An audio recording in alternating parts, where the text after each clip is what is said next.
Imagine it's the 1800s and we're somewhere in Russia.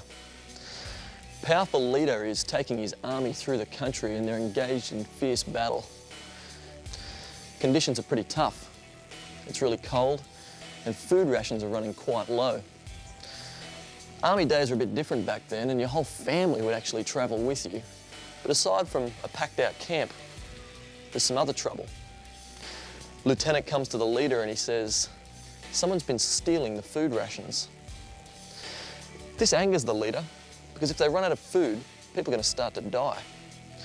So he issues a warning to all of the people and he says, if anyone's caught stealing the food, they're going to be severely whipped in public to send a message that this behaviour is not acceptable.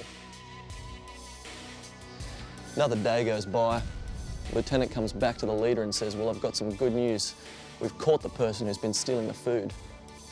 The leader's pretty happy. The lieutenant says, also got some bad news. The person who's been stealing the food, it's your mother.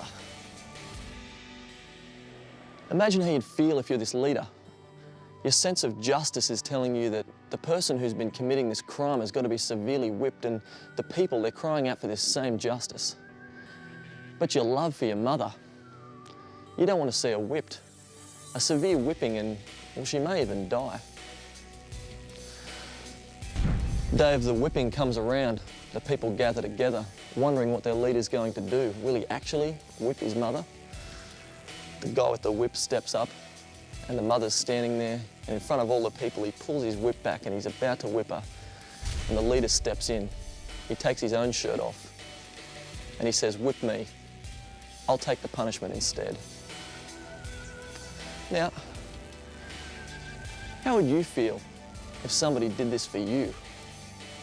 And what do you think this story tells us about the character of God?